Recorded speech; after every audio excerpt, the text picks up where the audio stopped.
நம்முடைய மொழி பழமையான மொழி என்று சொன்னால் உங்களை விட பழமையான மொழி சமஸ்கிருதம் என்று சொல்லிக் கொண்டிருக்கிறார்கள்.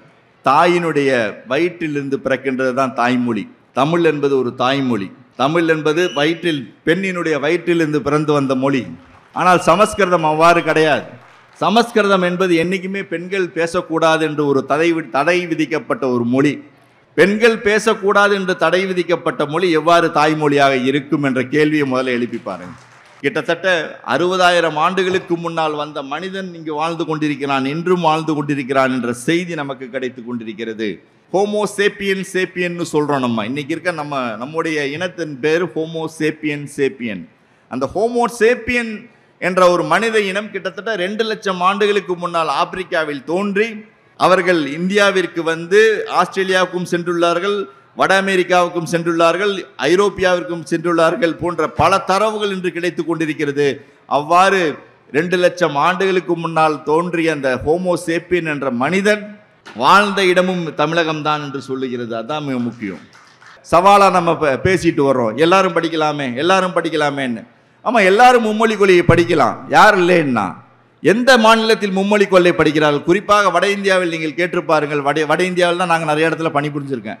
எங்களுக்கு தெரியும், வட இந்தியாவில் பணிபுரிந்த காரணத்தால் வட இந்தியாவில் எங்களுக்கு தெரியும் அங்கே எத்தனை மொழி கொள்கைகள் இருக்கின்றன. அங்கே ஒரு மொழி கொள்கை தான் இருக்குது. எவனுக்குமே இங்கிலீஷும் படிக்க தெரியாது. எனக்கு பார்த்தீங்கன்னா எந்த தலைப்பும் கொடுக்கல. இந்த விழா 10 நாளாக நடந்துட்டு இருக்கு. 7ஆம் தேதியிலிருந்து 17ஆம் தேதி வரை இந்த விழா நடக்கவிருக்கிறது. இந்த விழாவில் பேசவிருக்கின்ற அனைவருக்கும் ஒவ்வொரு தலைப்பு கொடுத்துள்ளார்கள். ஆனால் எனக்கு மட்டும் எந்த ஒரு தலைப்பும் கொடுக்கவில்லை. ஆனால் நீங்கள் பேச வேண்டியது தமிழின் தொன்மை என்று தான் சொல்லியுள்ளார்கள். அவ்வளவுதான். நம் தொன்மையை நாம் அறிய வேண்டும் என்பதுதான் என்னுடைய கருத்தே தவிர வேறு எதுவுமே கிடையாது. நம்முடைய தொன்மையை நாம் இதனால் வரை அறியாமல் இருந்திருக்கிறோம். அறியாமல் இருந்த காரணத்தினால் தான் இன்று பல சோதனைகளை நாம் சந்தித்துக் கொண்டிருக்கிறோம். அதுதான் முக்கியம். ஏன்னா நம்ம இந்தியாவிலே பார்த்தீங்கன்னா ஒரு சிறந்த மாநிலமாக திகழ்வது தமிழகம். அதை யாருமே உலகத்தில் மறுக்க முடியாது. கல்வியிலும் சிறந்து விளங்குகிறது, தொழில்துறையிலும் சிறந்து விளங்குகிறது. எந்த துறை வேணாலும் எடுத்துக்கொள்ளுங்கள், அனைத்து துறையிலும் சிறந்து விளங்குகின்ற ஒரு மாநிலமாக தமிழ்நாடு இருக்கிறது. ஆனால் ஒரு இக்கட்டான சூழ்நிலை தமிழகம் என்று சென்று கொண்டிருக்கிறது என்று சொல்லும் பொழுதுதான் மிகவும் வேதனையாக இருக்கிறது. ஏன்? ஒரு மொழியின் மீது பற்றுள்ள மக்கள், அதுதான் மிக முக்கியம். ஏன்னா உலகத்தில் பார்த்தீங்கன்னா எந்த ஒரு இனமும் தன்னை மூத்த குடி என்று சொல்லியதே கிடையாது. ஆனால் ஒரே ஒரு இனம் மட்டும்தான் இந்த உலகத்தில் தன்னை மூத்த குடி என்று சொல்லிக் கொண்டிருக்கிறது. அவர்கள்தான் அந்த தமிழ் குடி. கல் தோன்றி மண் தோன்றா காலத்தே வாளோடு முன் தோன்றிய மூத்த குடி என்ற ஒரு பெருமையை கொண்ட நாம் இதனால் வரை நாம் வரலாற்றை சொல்லி வந்தோம். ஆனால் வரலாற்றை இந்த உலகம் நம்புவதற்கு தயாராயில்லை. அவர்கள் அனைவரும் ஆதாரத்தை கேட்டார்கள், நாம் ஆதாரத்தை எடுத்து கொடுத்தோம் என்று உலகம் நம்புகிறது நம்முடைய மொழி மிக பழமையான மொழி என்பதை. அதைத்தான் இன்று செய்து கொண்டிருக்கிறோம் நாம். அதற்கு நாம் முதல்மையாக நம்முடைய தமிழக முதல்வர் அவர்களுக்கு நாம் நன்றி சொல்ல வேண்டும். ஏனென்றால் தமிழ்நாட்டில் மட்டும்தாங்க இந்த மாதிரி புத்தக திருவிழா நடக்குது. வேற எங்கேயுமே இந்த புத்தக திருவிழா நீங்க பார்க்க முடியாது. இப்போதான் ரீசெண்டாக பார்த்தீங்கன்னா டெல்லியிலலாம் பார்த்தீங்கன்னா ஒரு புத்தக திருவிழா, உலக புத்தக திருவிழா என்று ஒரு புத்தக திருவிழா நடத்துகிறார்கள். இதற்கு முன்னால் எந்த ஒரு மாநிலத்திலோ எந்த ஒரு மாவட்டத்திலோ புத்தக திருவிழா என்ற ஒரு திருவிழா நடைபெற்றதில்லை. ஆனால் தமிழ்நாட்டில் மட்டும்தான் புத்தக திருவிழா என்ற ஒரு திருவிழா நடைபெறுகிறது. அது சென்னையில் மட்டும்தான் நடந்து கொண்டிருந்தது. ஆனால் இன்று அனைத்து மாவட்டங்களிலும் நடைபெறுகிறது. அதற்கு முக்கிய காரணம் நம்முடைய தமிழக அரசின் ஒரு சீர்மிகு நடவடிக்கையாகும். அவர்கள் இந்த திருவிழாவை அனைத்து இடங்களுக்கு கொண்டு செல்ல வேண்டும். ஏனென்றால் நம்முடைய மக்களுக்கு இந்த செய்தியை கொண்டு செல்ல வேண்டும். ஏனென்றால் பல படைப்புகள் தமிழில் உருவாகி உள்ளன. அதுதான் மிக முக்கியம். எத்தனை ஆயிரம் புத்தகங்கள் நாம் பார்க்கிறோம். அத்தனையும் முக்கியமாக பார்த்தால் தமிழ் மொழியில் வந்த புத்தகங்கள் தான் அனைத்தும். அது வருவதற்கு என்ன காரணமாக இருந்தது?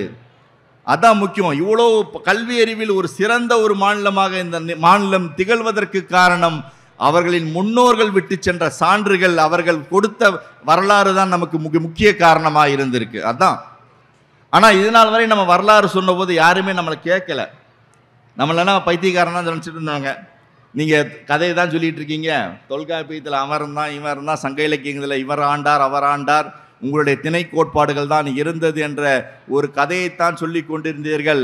ஒரு அரை பழங்குடி நாகரிகமாகத்தான் நீங்கள் இருந்தீர்கள் என்ற ஒரு கருத்தை சொல்லி வந்தார்கள். உலகம் நம்பவில்லை, வரலாற்றறிஞர்களும் நம்பவில்லை. ஆனால் அந்த வரலாற்றை நம்புகின்ற செயல் இப்போது நாம் செய்து கொண்டிருக்கிறோம். அதான் மிக முக்கியமான காரணம். என்ன ஒரு செயல் என்றால் தொல்லியல். யாருக்குமே தொல்லியல் என்றால் யாருக்குமே தெரியாதுங்க. என்னை பொறுத்தளவு எனக்கு கூட தெரியாது. நான் படிக்கிறதுக்கு முன்னாடி தொல்லியல்னால் என்னன்னு எனக்கு கூட தெரியாது. தொல்லியல் என்ற ஒரு பாடப்பிரிவு இருக்கிறதா என்பது கூட யாருக்குமே தெரியாத நிலை தமிழகத்தில் இருந்தது. ஆனால் அந்த கீழடி கண்டுபிடிக்கப்பட்ட பின் தொல்லியலின் பற்றிய புரிதல் நம்முடைய மக்களுக்கு ஏற்பட்டுள்ளது. அதான் மிக முக்கியமாக நான் எடுத்து சொல்ல விரும்புகிறேன். ஏன்னா மனிதன் வரலாற்றை என்றைக்குமே நம்ம வரலாற்றில் தான் வாழ்ந்து கொண்டிருக்கிறோம், என்றுமே வரலாற்றில் தான் வாழ்ந்து கொண்டு இருப்போம். நம்முடைய முன்னோர்களும் பல பொருட்களை விட்டு சென்றுள்ளார்கள், நாமும் பல பொருட்களை இந்த உலகத்தில் விட்டு செல்லத்தான் போகிறோம். அதை வைத்துத்தான் வரலாறு உருவாக்கப்பட்டு கொண்டிருக்கிறது. தொல்லியல் என்பது பார்த்தீங்கன்னா ஒன்றுமே கிடையாது. தொல்லியல் என்பது வெறும் மனிதர்கள் பயன்படுத்தி விட்டு சென்ற பொருட்களை எடுத்து அதை அடிப்படையாக கொண்டு வரலாற்றை எழுதுவதுதான் தொல்லியல். உலகத்தில் பார்த்தீங்கன்னா வரலாறு பல வகையில் எழுதுவாங்க. வரலாற்றுக்கு அடிப்படையாக இருக்கிற காரணங்கள் பார்த்தோம்னா, உங்களுக்கு இலக்கியங்களை வைத்து வரலாற்றை உருவாக்குவார்கள், செவிவழி செய்திகளை வைத்து வரலாற்றை உருவாக்குவார்கள். அதேபோல் உங்களுக்கு நாணயங்கள் கிடைக்கும், அந்த நாணயங்களை வைத்து அரசர்கள் ஆண்டுள்ளார்கள் என்பதை பற்றி வரலாறு உருவாக்கப்படும், கல்வெட்டுகளை வைத்து வரலாறு உருவாக்கப்படும். இதன் அடிப்படையில் தான் வரலாறுகள் உருவாக்கப்பட்டு வந்தன. ஆனால் இன்று அவைகளெல்லாம் தாண்டி தொல்லியலின் அடிப்படையில் வரலாற்றை உருவாக்க வேண்டும் என்ற ஒரு சிந்தனை இந்த மண்ணில் உருவாகி உள்ளது. அதான் மிக முக்கியம். ஏன் தொல்லியல் அடிப்படையில் ஒரு வரலாறு உருவாக்க வேண்டும் என்ற எண்ணம் தோன்றியது என்பதைத்தான் முதலில் நாம் கேள்வி கேட்க வேண்டும். ஏனென்றால் நீங்கள் இலக்கியத்தில் புனைவு இருக்கலாம், செவிவழி செய்தியிலும் கதைகள் இருக்கலாம், கல்வெட்டுகளிலும் பிழைகள் இருக்கலாம், உங்களுக்கு எந்த ஆதாரங்கள் எடுத்தாலும் ஏதாவது ஒரு தவறுகள் இருக்கலாம். ஆனால் தொல்லியலில் தவறு என்பது இயலாத ஒரு செயலாக இருக்கும். அதற்கு மிக முக்கிய காரணம், நம்ம இன்னைக்கு ஏதோ ஒரு பொருளை நம்ம பயன்படுத்துகிறோம். இந்த பொருளை நம்ம எதுக்கு பயன்படுத்துகிறோம்னு நமக்கே தெரியாது, நம்ம பயன்படுத்திக்கிட்டு இருக்கோம். அந்த பொருளை இந்த உலகத்தில் நம்ம விட்டுட்டு போயிடுவோம். ஆனால் நமக்கு பின்னால் வருகிற சந்ததியினர் அந்த பொருளை எடுத்து நாம் பயன்படுத்திய செயலை அறிந்து அதை பற்றி வரலாறை உருவாக்குவார்கள். அந்த வரலாறு தான் உண்மையான வரலாறாக இருக்கும்.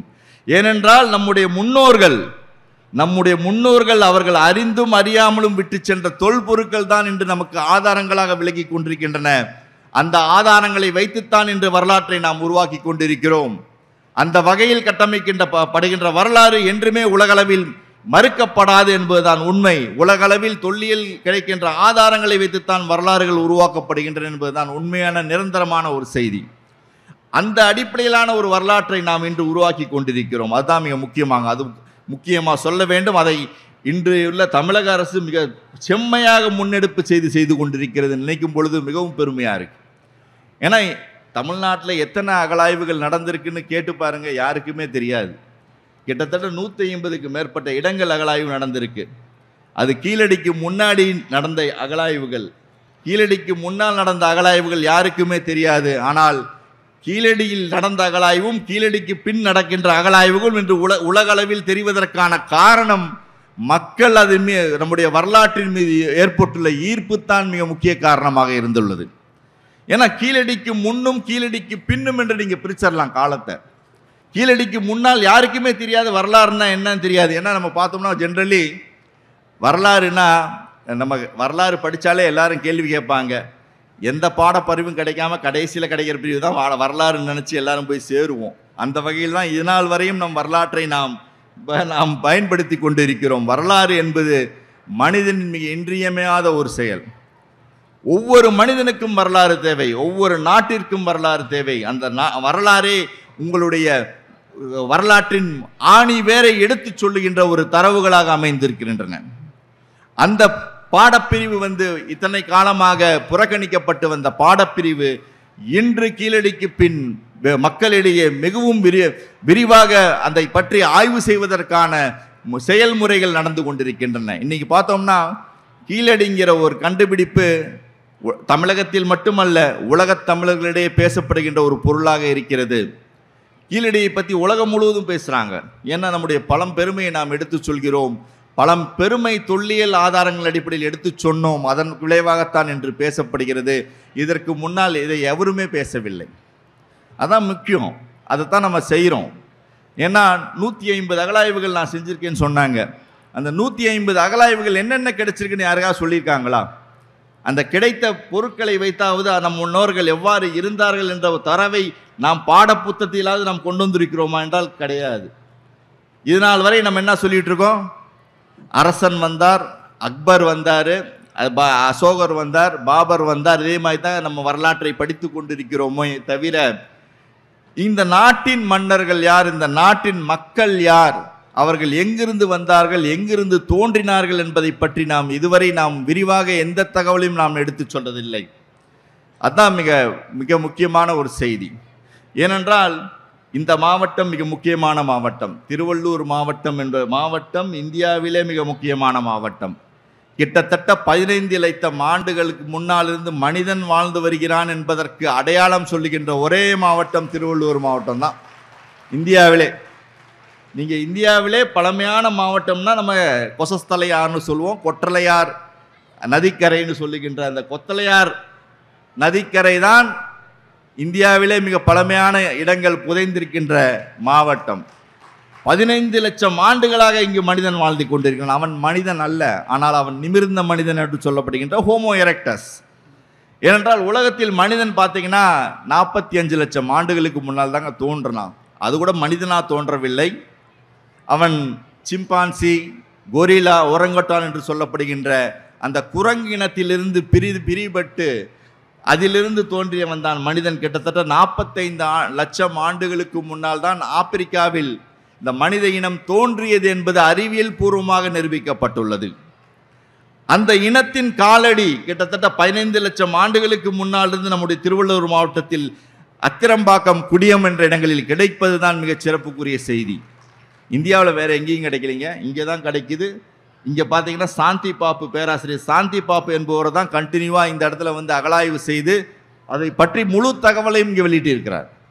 ஆனால் அந்த தகவல்கள் இன்றும் நம்முடைய பாடத்திட்டத்தில் இல்லை. அதான் வருத்தத்திற்குரிய செய்தி. ஏனென்றால் மிக பழமையான மக்கள் வாழ்ந்ததற்கான இடம் இங்கு கிடைக்கிறது. அவர்கள் எங்கிருந்து வந்தார்கள் என்பதற்கான செய்தி நமக்கு கிடைக்கவில்லை. ஆனால் அவர்கள் பயன்படுத்திய அந்த கற்கோடாரிகள் நமக்கு கிடைக்கின்றன. அந்த கற்கோடாரிகளை வைத்துத்தான் நாம் அவர்களை பற்றி ஆராய்ந்து கொண்டிருக்கிறோம். அதுதான் தொல்பொருள். அந்த கற்கோடாரிகள் தான் நமக்கு சான்றுகளாக இருக்கின்றன. அந்த கற்கோடாரிகள் வைத்துத்தான் அவர்கள் இங்கு வாழ்ந்தார்கள் என்பதற்கான ஆதாரத்தை நாம் சொல்லிக் கொண்டிருக்கிறோம். இதுதான் வரலாறு. வரலாறு என்பது ஒரு அடிப்படை ஆதாரத்தின் அடிப்படையில் கட்டமைக்க வேண்டும். அவ்வாறு கட்டமைக்கப்படும் பொழுதுதான் அந்த வரலாறு நிலைத்த வரலாறாக அமைந்திருக்கும் என்பதுதான் என்னுடைய ஒரு கருத்தாக நான் சொல்ல விரும்புகிறேன். அதே போல்தான் இவ்வளோ லட்சம் ஆண்டுகளாக வாழ்ந்து கொண்டிருக்கிறோம். அந்த தமிழன் தன்னுடைய பெருமையை என்றுமே பேசிக் கொண்டிருப்பான். அதுதான் உண்மை. அந்த பேசிக் கொண்டிருப்பது தான் கல் தோன்றி மண் தோன்றா காலத்தை வேலோடு முன் தோன்றிய மூத்த குடி என்ற ஒரு சொல்லினால் நாம் சொல்லிக்கொண்டே திரும்ப திரும்ப சொல்லிக் கொண்டு வருகிறோம். அதை நாம் ஆராய்ந்து பார்க்கணும். ஏன் இந்த இன மக்கள் மட்டும்தான் சொல்றாங்கிற ஒரு ஆராய்ச்சியை நான் மேற்கொள்ள வேண்டும். அதுதான் முக்கியம். ஏனென்றால் இன்னைக்கு பார்த்தீங்கன்னா அறிவியல் பூர்வமான ஆய்வுகள்லாம் பல வகையில் நடந்திருக்கிறது. அந்த அறிவியல் பூர்வமான ஆய்வுகள் பல தரவுகளை நமக்கு கொடுத்து கொண்டிருக்கின்றன. கிட்டத்தட்ட 60,000 ஆண்டுகளுக்கு முன்னால் வந்த மனிதன் இங்கு வாழ்ந்து கொண்டிருக்கிறான், இன்றும் வாழ்ந்து கொண்டிருக்கிறான் என்ற செய்தி நமக்கு கிடைத்து கொண்டிருக்கிறது. ஏனென்றால் மனிதன் தோன்றிய உலகத்திலே மனிதன் பிறப்பிடமாக கருதப்படும் இடம் ஆப்பிரிக்கா. ஆப்பிரிக்காவில் இருந்தான் மனிதன் பரவலாக இந்த உலகம் முழுவதும் பரவியுள்ளான். என்று இந்த உலகம் முழுவதும் வாழ்ந்து கொண்டிருக்க மனிதனின் பேர் ஹோமோ சேப்பியன் சேப்பியன்னு சொல்கிறோம். இன்னைக்கு இருக்க நம்முடைய இனத்தின் பேர் ஹோமோ சேப்பியன் சேப்பியன். அந்த ஹோமோ சேப்பியன் என்ற ஒரு மனித இனம் கிட்டத்தட்ட 2 லட்சம் ஆண்டுகளுக்கு முன்னால் ஆப்பிரிக்காவில் தோன்றி அவர்கள் இந்தியாவிற்கு ஆஸ்திரேலியாவுக்கும் சென்றுள்ளார்கள், வட அமெரிக்காவுக்கும் சென்றுள்ளார்கள், ஐரோப்பியாவிற்கும் சென்றுள்ளார்கள் போன்ற பல தரவுகள் இன்று கிடைத்து கொண்டிருக்கிறது. அவ்வாறு 2 லட்சம் ஆண்டுகளுக்கு முன்னால் தோன்றிய அந்த ஹோமோ சேப்பியன் என்ற மனிதன்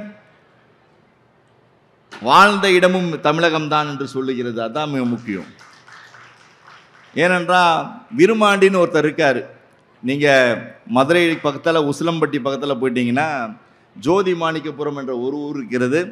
அந்த ஊரில் வாழ்ந்து கொண்டிருப்பவர் விருமாண்டி என்பவர் அவர் பேர். ஆனால் அவர் ஒரு சாஃப்ட்வேர் இன்ஜினியர். இன்றைக்கி அவர் ஒரு சாஃப்ட்வேர் இன்ஜினியர் அவர். ஆனால் அந்த ஒரு மனிதர் 60,000 ஆண்டுகளுக்கு முன்னால் வந்த ஒரு மரபணுவை சுமந்து கொண்டிருக்கிறார் என்பதுதான் சிறப்பு. அந்த மரபணு தமிழகத்தில் தான் கிடைக்கிறது, வேறு எங்கேயும் கிடையாது. அந்த மரபணுவை கொண்டவர்கள் தமிழகத்தில் 5% வாழ்ந்து கொண்டிருக்கிறார்கள் என்பதுதான் உண்மை. அவ்வளவு பழமையான காலத்திலிருந்து நாம் இந்த தமிழக பகுதியில் நாம் வாழ்ந்து வந்து கொண்டு இருக்கிறோம். ஆனால் நம்முடைய வரலாற்றை நாம் சரியாக புரிந்து கொள்ளாத காரணத்தினால் தான் வரலாறு நம்மை பல வகையில் நம்மை சிக்கலை உண்டாக்கி கொண்டிருக்கிறது. இன்னி கூட நம்ம சண்டை போட்டுட்டு இருக்கோம். நம்ம பழமைன்னு சொன்னால் நம்மகிட்ட நிறைய பேர் வந்து சண்டைக்கு வர்றாங்க. நம்முடைய மொழி பழமையான மொழி என்று சொன்னால் உங்களை விட பழமையான மொழி சமஸ்கிருதம் என்று சொல்லி கொண்டிருக்கிறார்கள். என்றைக்குமே பார்த்தோம்னாங்க, தாய்மொழி என்பது ஒரு தாயினுடைய வயிற்றிலிருந்து பிறக்கின்றது தான் தாய்மொழி. தமிழ் என்பது ஒரு தாய்மொழி. தமிழ் என்பது பெண்ணினுடைய வயிற்றிலிருந்து பிறந்து வந்த மொழி. ஆனால் சமஸ்கிருதம் அவ்வாறு கிடையாது. சமஸ்கிருதம் என்பது என்றைக்குமே பெண்கள் பேசக்கூடாது என்று ஒரு தடை விதிக்கப்பட்ட ஒரு மொழி. பெண்கள் பேசக்கூடாது என்று தடை விதிக்கப்பட்ட மொழி எவ்வாறு தாய்மொழியாக இருக்கும் என்ற கேள்வியை முதல்ல எழுப்பி பாருங்க.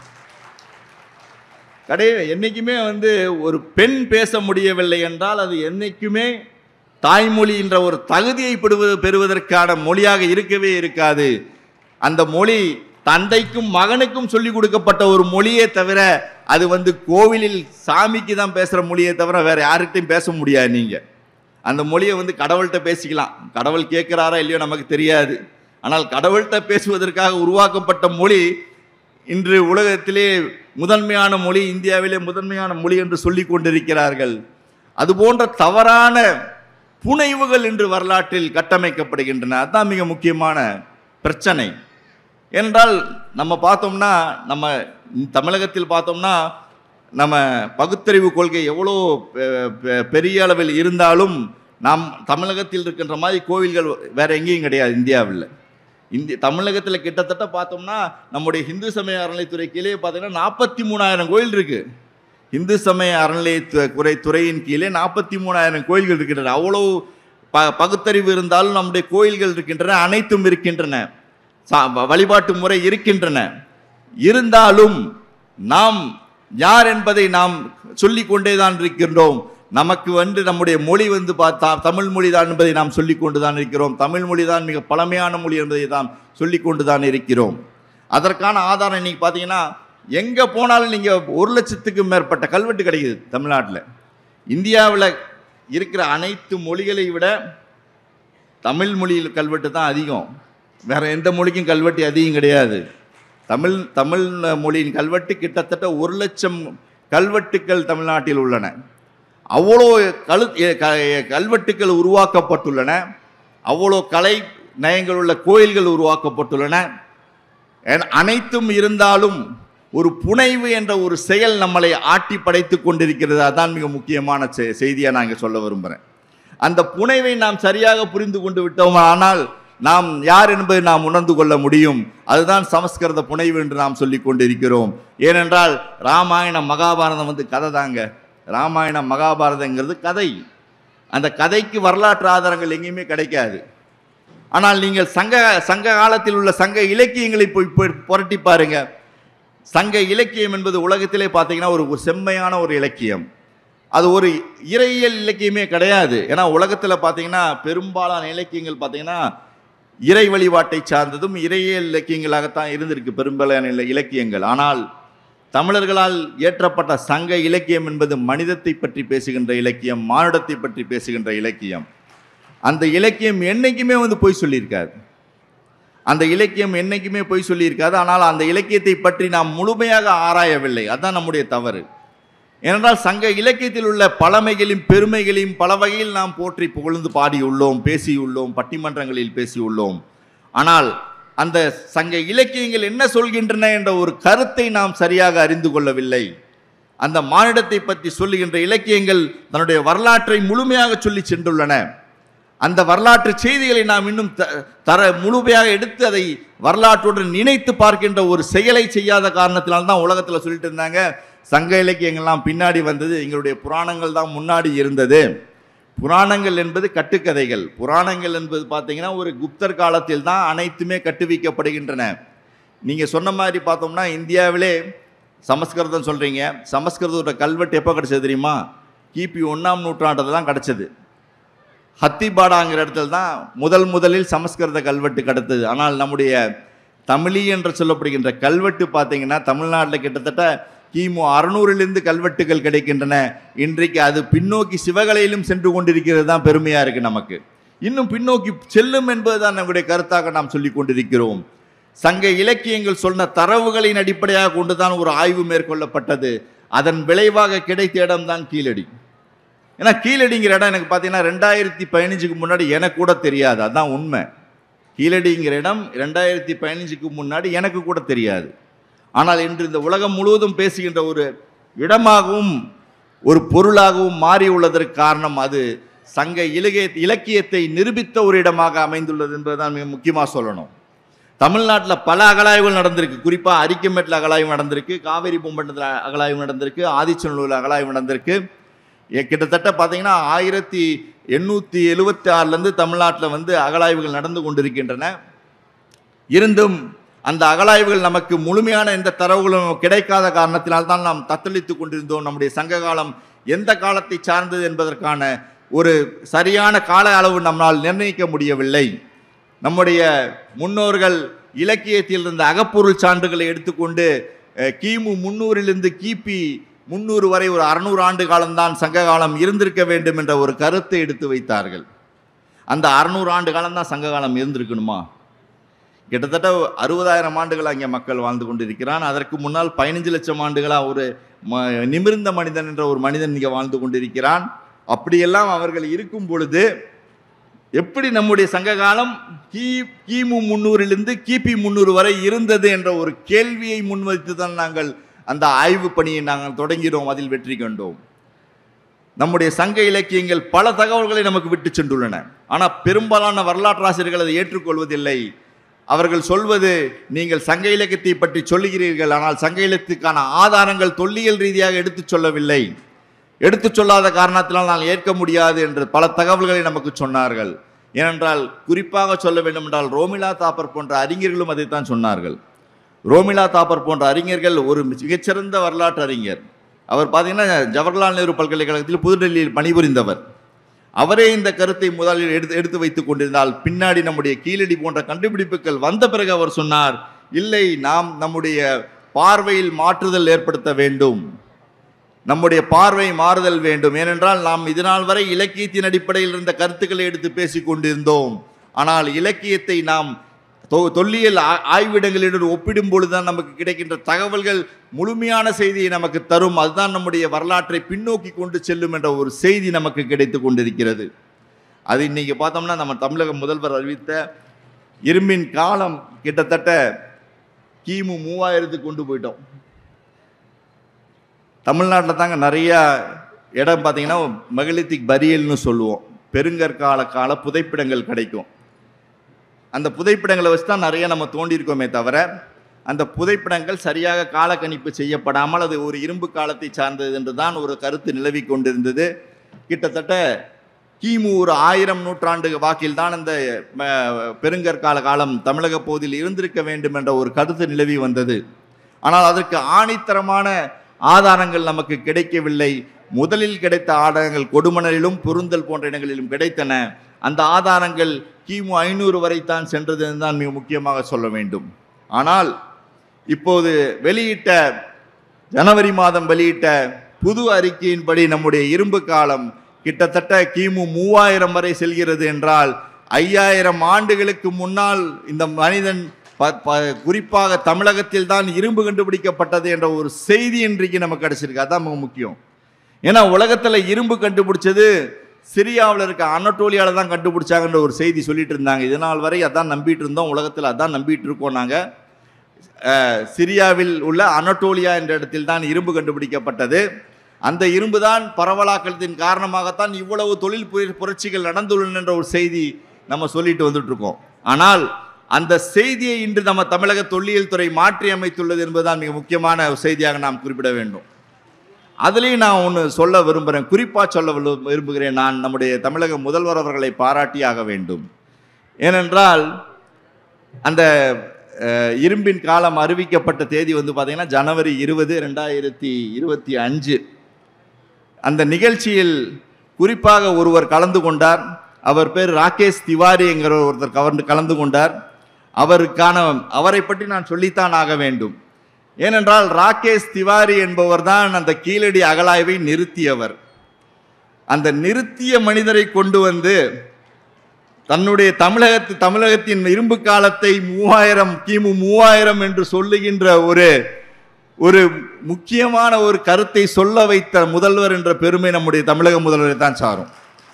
ஏன்னா யார் அந்த கீழடி அகழாய்வை நிறுத்தினாரோ அவரை கூட்டு வந்து மேடையில் உட்கார வச்சு எங்களுடைய காலம் பாருப்பா கிட்டத்தட்ட கிமு 3000 என்று அவர் வாயாலே சொல்ல வச்சார் பாருங்க. அந்த பெருமை அவரைத்தான் சாரும் என்று கூறுவதில் நான் மகிழ்ச்சி அடைகிறேன். ஏனென்றால் நம்முடைய ஆய்வுகள் ஒரு அறிவியல் ரீதியில் நாம் செல்ல வேண்டும். அந்த செயலை நாம் செய்யாத காரணத்தினால் தான் நம் இத்தனை பிரச்சனைகளை நாம் சந்தித்து வருகிறோம். இன்னைக்கு கூட நம்ம பார்த்தீங்கன்னா மும்மொழி பிரச்சனை தான் பெரிய சவாலாக நம்ம பேசிட்டு வர்றோம். எல்லாரும் படிக்கலாமேன்னு. ஆமாம், எல்லாரும் மும்மொழி கொள்கையை படிக்கலாம், யார் இல்லைன்னா. எந்த மாநிலத்தில் மும்மொழி கொள்கை படிக்கிறார்கள்? குறிப்பாக வட இந்தியாவில் நீங்கள் கேட்டுப்பாருங்கள். வட இந்தியாவில் தான் நாங்கள் நிறைய இடத்துல பணிபுரிஞ்சிருக்கேன். எங்களுக்கு தெரியும், வட இந்தியாவில் பணிபுரிந்த காரணத்தால் வட இந்தியாவில் எங்களுக்கு தெரியும் அங்கே எத்தனை மொழி கொள்கைகள் இருக்கின்றன. அங்கே ஒரு மொழி கொள்கை தான் இருக்குது. எவனுக்குமே இங்கிலீஷும் படிக்க தெரியாது. அதுதான் முக்கியம். ஏன்னா மும்மொழி கொள்கை என்பது நமக்கு திணிக்கப்படுகிறதே தவிர அங்கிருக்கவர்களுக்கு திணிக்கப்படுவது கிடையாது. அங்கே இருக்கிற வட இந்தியாவில் இருந்த மாநிலங்களுக்கு எவரும் அறிவுறுத்துவது கிடையாது. எவராது தென்னிந்திய மொழிகளை படிக்க வேண்டும் என்ற ஒரு தகவலையா ஒரு செய்தியை சொல்லுவது கிடையாது. ஆனால் மும்மொழி கொள்கை நமக்கு திணிக்கப்படுகிறது என்பதுதான் மிகவும் முக்கியமாக வேதனைக்குரிய விஷயமாக இருக்கிறது. அதை அனைத்தையும் எதிர்த்து போராடி கொண்டிருக்கிறோம். ஏனென்றால் வரலாற்றை காக்க வேண்டும் என்ற எண்ணத்தில் தான் நாம் போராடி கொண்டிருக்கிறோம். ஏனென்றால் நாம் பழமையான வரலாற்றை சார்ந்தவர்கள் என்பதுதான் மிக முக்கியமான சொல்லணும். கீழடி கண்டுபிடிக்கப்படலைன்னா யாருக்குமே நம்முடைய தமிழக வரலாறு என்பது தெரிஞ்சிருக்காது. இன்னைக்கு பார்த்தோம்னா எழுத்தை கண்டுபிடித்தவர்கள், இந்தியாவிலே எழுத்தை கண்டுபிடித்தவர்கள் தமிழர்கள் என்ற ஒரு பெருமை நமக்கு கிடைத்துள்ளது என்று தான் சொல்லணும். இரும்பை மட்டும் நம்ம கண்டுபிடிக்கல. இரும்பு கண்டுபிடிச்சனால தான் உலகத்திலே தொழில் புரட்சி ஏற்பட்டது. அந்த புரட்சியின் காரணமாகத்தான் இன்று இந்த உலகம் இவ்வளவு தூரம் வளர்ந்திருக்கிறது என்பதற்கான ஆதாரங்கள் நமக்கு கிடைத்திருக்கிறது. ஒரு 5000 ஆண்டுகளுக்கு முன்னால் நாம் இரும்பை கண்டுபிடிக்கவில்லை என்றால் நாம் இன்னைக்கு இந்த நிலைமையில வந்திருப்போமா என்ற ஒரு கேள்வி நம் மூலம் வந்திருக்கோம். அந்த ஒரு 5000 ஆண்டுகளுக்கு முன்னால் தமிழர்கள் தான் இரும்பை கண்டுபிடித்தார்கள் என்பது என்று தொல்லியல் நிரூபித்துள்ளது. அதுவும் சயின்டிபிக் டேட்னு சொல்லுவோம்.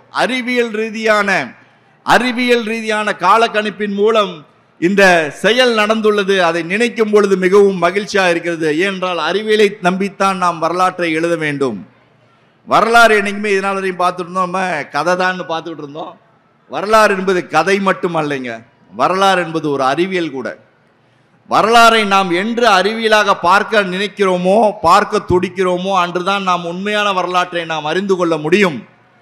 அந்த ஒரு செயலை நாம் செய்ய வேண்டும். இன்னைக்கு இரும்பின் காலம் அறிவியல் பூர்வமாக நிரூபிக்கப்பட்டது. நீ உலகத்தில் வேற யாருமே வாய் திறக்க மாட்டேங்கிறாங்க. இதனால் வரையும் சொல்லிட்டு இருந்த கருத்துக்கள் எல்லாம் மாறுகின்றன. ஏனென்றால் வரலாறு அறிவியலாக பார்க்கப்பட்டதின் விளைவாக இன்று இரும்பின் காலம் நிரூபிக்கப்பட்டுள்ளது. அதே போல்தான் எழுத்தை உருவாக்கியவர்கள் தமிழர்கள் என்ற ஒரு செய்தியும் இன்று நமக்கு இந்த தொல்லியல் ஆய்வுகள் நிரூபித்துக் கொண்டிருக்கின்றது தான் உண்மையான செய்தி. ஏன்னா இதனால் வரையும் நம்ம நினச்சிட்டு இருந்தோம் தமிழர்கள் கடன் வாங்கி நம்முடைய எழுத்துக்களை உருவாக்கணுன்ற ஒரு செய்தி தான் கிட்டத்தட்ட ஒரு 100 ஆண்டுகளாக நம்ம படிச்சுட்டு வந்திருக்கோம். ஜேம்ஸ் பிரின்சிப் என்பவர் 1834ஆம் ஆண்டு அந்த பிராமி என்ற ஒரு எழுத்தை படித்தார். அந்த பிராமி என்ற எழுத்தில் தான் அசோகன் தன்னுடைய கொள்கைகளை எழுதி வைத்திருந்தான். அசோகன் என்ற ஒரு மன்னன் தன்னுடைய புகழை என்னைக்குமே எழுதி வச்சது கிடையாது. அசோகன் என்ற மன்னன் தன்னுடைய கருத்தை, புத்த மத கருத்தை தான் எழுதி வச்சிருந்தான். அதான் மிக முக்கியமான ஒரு செய்தி. ஆனால் யாருமே படித்தது கிடையாது, நம்ம யாருமே படிக்கிறது கிடையாது. கேட்டால் அசோகன் மரம் நட்டான், கிணறு வெட்டினா, ஆஸ்பத்திரி கட்டினா, ரோடு போட்டான் தான் நம்ம பாடப்புத்தகத்தில் படிச்சுட்டு இருக்கோமே தவிர புத்த மத கருத்துக்களை ஒருவரும் நாம் படித்தது கிடையாது. புத்த மதத்தை பரப்பியவன் நம்முடைய அசோக மன்னன். அவனுடைய கல்வெட்டுக்கள் இந்தியா முழுவதும் கண்டுபிடிக்கப்பட்டுள்ளன. கர்நாடகத்தில் மாஸ்கி என்று சொல்ல இடம் வரையும் கண்டுபிடிச்சிருக்காங்க. மாஸ்கி என்ற இடம் வரை பெரிய பெரிய கல்வெட்டுக்களை அடித்து வைத்திருந்தான். அந்த கல்வெட்டில் தன்னுடைய பெயரை கூட குறிப்பிடாத மன்னன் தான் அசோகன். அசோகனுடைய பெயர் பார்த்தீங்கன்னா எந்த கல்வெட்டிலையும் அசோகன் குறிப்பிட்டது கிடையாது. அவனுடைய பெயர் தேவனாம்பிய பியதசி என்ற ஒரு சின்ன ஒரு குறியீட்டால் தான் குறிப்பிடப்பட்டிருந்தது. அசோகனுடைய பெயர் பொறிக்கப்பட்ட ஒரே கல்வெட்டு கிடைக்கிற இடமும் கர்நாடகா தான். கர்நாடகாவில் இருக்க உங்களுக்கு கர்நாடகாவில் தான் ஒரு இடம், அங்கே தான் கிடைக்கிது உங்களுக்கு அசோகனுடைய கல்வெட்டு. அது தவிர வேற எங்கேயும் அசோகனுடைய பெயர் பொறிக்கப்பட்ட கல்வெட்டே கிடையாது. அந்த அசோக கல்வெட்டில் இருந்து தான் அந்த எழுத்தை எடுத்துக்கொண்டு தான் தமிழர்கள் தமிழ் எழுத்தை உருவாக்கினார்கள் என்ற கருத்தை பல ஆண்டுகளாக சொல்லி வந்தார்கள். ஆனால் அந்த கருத்து மாற்றப்பட்ட இடம் தமிழகத்தின் பல இடங்கள் என்று சொல்லலாம். குறிப்பாக சொல்ல வேண்டும் என்றால் நம்முடைய தாதப்பட்டியை சொல்லலாம், புலிமான் கொம்பை போன்ற இடங்களில் கிடைத்த நடுகள் கல்வெட்டுக்கள், கல்வெட்டுக்கள் அந்த காலத்தை மாற்றின. அதோடு அல்லாமல் அறிவியல் பூர்வமாக நாம் தான் எழுத்தை உருவாக்கினோம் என்ற ஒரு செயலை மாற்றிய இடம் கொடுமணலும் பொருந்தல் போன்ற இடங்களும் தான். பழனிக்கு பக்கத்தில் இருக்க பொருந்தலும் கொடுமணல் தான் உங்களுக்கு மிக முக்கியமாக அந்த இடத்தை மாத்துச்சு. அங்கே கிடைத்த பானை ஓடுகளில் கிடைத்த நெல்மணிகளை ஆய்வுக்கு உட்படுத்திய போதுதான் அந்த பானையில் எழுதப்பட்டிருந்த எழுத்துக்களை கண்டுபிடித்தார்கள். கிமு 450 என்று சொன்னார்கள். அது அறிவியல் ரீதியாக அந்த எழுத்து இங்கு உருவாக்கப்பட்டது என்று கண்டுபிடிக்கப்பட்டது. அதற்கு பின்னால் கீழடியில் மேற்கொண்ட அகழாய்வில் அந்த கார்பன் டேட்டிங் மூலம் தான் இன்னைக்கு பார்த்தீங்கன்னா கிமு 585 கிட்டத்தட்ட 600 கிமு 600 இந்த எழுத்துக்கள் இங்கு பயன்படுத்தப்பட்டுள்ளன என்ற ஒரு செய்தி நமக்கு கிடைக்கிறது. ஏனென்றால் ஒரு மொழி தோன்றுவதற்கு பல ஆண்டுகள் தேவைப்படும். அந்த மொழிக்கான ஒலிகள் அதை ஐடென்டிஃபை பண்ணி அதற்கான எழுத்து உருவாக்கம் செய்வதற்கு பல ஆண்டுகள் தேவைப்படும். கிட்டத்தட்ட இங்கே தமிழகத்தில் எங்கு வேண்டுமானாலும் தோன்றுங்கள், உங்களுக்கு அந்த கிறுக்கல் என்று சொல்லப்படுகின்ற குறியீடுகள் கிடைக்கும். அந்த குறியீடுகளில்தான் எழுத்துக்கள் உருவாகின. அந்த எழுத்துக்கள் உருவாக்கப்பட்ட இடம் தமிழகமாக இருக்கிறது என்பது ஆணித்தரமான சான்றுகளுடன் நம்முடைய அகழாய்வுகள் நிரூபித்துக் கொண்டிருக்கின்றன என்பதுதான் உண்மை. இன்னைக்கு பார்த்தோம்னா சிந்து சமவெளி நாகரிகத்தோடு நமக்கு அதை ஒப்பீடு செய்து கொண்டிருக்கிறோம். அதான் மிக முக்கியமாக சொல்லணும். சிந்து சமவெளி நாகரிகத்தை கட்டமைத்தவர்கள் யார் என்ற ஒரு செய்தியை நாம் இதன் மூலம் அறிந்து கொண்டிருக்கிறோம். ராக்கிகடி போன்ற இடங்கள் DNA மூலம் அதை நிரூபித்துக் கொண்டிருக்கிறது. ஆதி தென்னிந்திய பழங்குடியிலும் நம்முடைய ஈரானிய விவசாய குடி மக்களும் இணைந்து தான் அந்த சிந்து சமவெளி நாகரிகத்தை உருவாக்கியவர்கள் என்ற ஒரு செய்தியை இன்று அறிவியல் நிரூபித்துக் கொண்டிருக்கிறது. அங்கு இருந்த மக்கள் தான் இன்றும் இந்த பகுதியில் வாழ்ந்து கொண்டிருக்கிறோம் என்பது அறிவியல் சொல்லிக் கொண்டிருக்கிறது தான் உண்மை. அவர்கள் பயன்படுத்திய எழுத்து சித்திர எழுத்துக்களாக இருக்கலாம், ஆனால் நாம் பயன்படுத்துகின்ற எழுத்து ஒலிக்கான எழுத்துக்களாக இருக்கின்றன. அந்த ஒலிக்கான எழுத்துக்களை உருவாக்கியவர்கள் நாம் தான். அந்த எழுத்துக்கள் பிராமி என்று அழைக்கக்கூடாது, தமிழி என்று தான் அழைக்க வேண்டும் என்று நாம் இன்று பெரும்பாலும் சொல்லிக் கொண்டிருக்கிறோம். தமிழர்கள் எழுத்தை உருவாக்கினார்கள். அந்த எழுத்து தான் இன்னைக்கு பார்த்தீங்கன்னா இந்தியாவில் இருக்க எல்லா மொழிக்கும் தாய் எழுத்தாக இருக்குங்க. நம்முடைய எழுத்தை நம்மளே மறந்துட்டோம். நம்ம உருவாக்கணும் என்பதை நாம் மறந்த காரணத்தினால்தான் நாம் இன்று இந்த ஒரு மிக தாக்குதலுக்கு உள்ளாகின்ற சூழ்நிலையை நாம் சந்தித்து கொண்டிருக்கிறோம். எழுத்தை உருவாக்கியவர்கள் நாம். அந்த எழுத்தை இன்று உலகத்தில் இந்தியாவில் உள்ள அனைத்து தாய் எழுத்துக்களும் பயன்படுத்துகின்றன, தெற்காசிய நாடுகளும் பயன்படுத்துகின்றன. அதற்கான ஆதாரங்கள் கிடைத்த இடம் தமிழகம். அந்த தமிழகத்தை நாம் திரும்பி பார்க்க வேண்டும். தமிழக அகழாய்வுகளை நாம் திரும்பி பார்க்க வேண்டும். ஆய்வுகளை செய்யுங்கள், அதுதான் மிக முக்கியமாக சொல்லணும். அதே போல் சார் மாரி செல்வராஜ் சார் வந்திருக்கார். அவர் ரொம்ப தெரியும். ஆதிச்சநல்லூர் பக்கத்து ஊருக்கார். அவர் கருங்குளம் தான். அவர் கருங்குளத்தை சார்ந்தவர் தான். அவர் ஆதிச்சநல்லூர் பற்றி சொல்லணுன்னா இன்னைக்கு ஆதிச்சநல்லூர் தான் மிக முக்கியமான இடங்க. ஆதிச்சநல்லூர் பெரிய தொல்லியல் மேடு. தமிழ்நாட்டிலே முதலில் தோண்டப்பட்ட இடம் என்றால் ஆதிச்சநல்லூர் தான். 1876 தோண்டினாங்க. அப்போ ஜெர்மன் சேர்ந்த ஃபெடரர் ஜோகர் என்பவர் தான் தோண்டினார். அவர் மானிடலை பற்றி ஆய்வு செய்வதற்கான அந்த இடத்தை தோண்டினார். அந்த இடத்தில் தோண்டப்பட்ட பொருட்கள் அனைத்தும் இன்னைக்கு ஜெர்மனில் தான் இருக்கு. நம்மகிட்ட எதுவுமே கிடையாது. அவர்கள் ஜெர்மனில் காட்சிப்படுத்தி உள்ளனர். நம்முடைய பழமையை அவர்கள் காட்சிப்படுத்தி உள்ளனர். தமிழர்களின் பழமையை அவர்கள் காட்சிப்படுத்தியுள்ளனர்.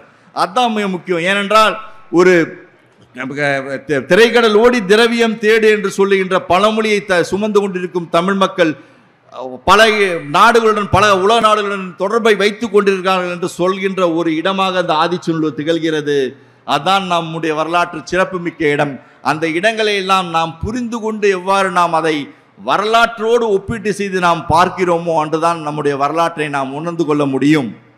தமிழர்கள் நாம் இதனால் வரையும் பெருமையாக பேசிட்டு இருந்தோம். நம்ம பெருமிதங்களை பேசுவதை தவிர்த்து விட்டு நம்முடைய வரலாற்றை ஒரு அறிவியல் ரீதியான அடிப்படை ஆதாரங்களுடன் பேசுங்கள். இன்று உலகம் உங்களை மதிக்க ஆரம்பிக்கும். என்றைக்குமே நம்ம பெருமிதம் பேசிட்டு இருந்தோம். பெருமிதம் பேசுறதை விட்டுட்டு நம்முடைய பழமையை இந்த உலகத்துக்கு சான்றுகளோடு நாம் விளக்க வேண்டும். சான்றுகளோடு என்று நாம் விளக்க ஆரம்பிக்கிறோமோ அன்றுதான் நம்மளை இந்த உலகம் தலைநிமிர்ந்து பார்க்கும். அந்த செயல் இருப்பது நடந்து கொண்டிருக்கிறது. அதற்கு குறிப்பாக இருப்பவை இந்த தொல்லியல் போன்ற ஆய்வுகள் தான் மிக இன்றியமையாத ஆதாரங்களாக நமக்கு விளங்குகின்றன. தொல்லியலை வரலாற்றோடு இணைத்து இலக்கியத்தோடு இணைத்து நம்முடைய வரலாற்றை கட்டமைப்போம். கட்டமைத்தால் தான் நம்முடைய பழமையை பெருமையை நாம் எடுத்து காப்பாற்ற முடியும், போற்றி காப்பாற்ற முடியும் என்பதை தெரிவித்துக் கொண்டு ஒரு நல்ல ஒரு வாய்ப்பை எனக்கு ஏற்படுத்தி கொடுத்துள்ள உங்களுடைய மாவட்ட நிர்வாகத்துக்கு என்னுடைய நன்றியை தெரிவித்துக் கொள்கிறேன். நன்றி, வணக்கம்.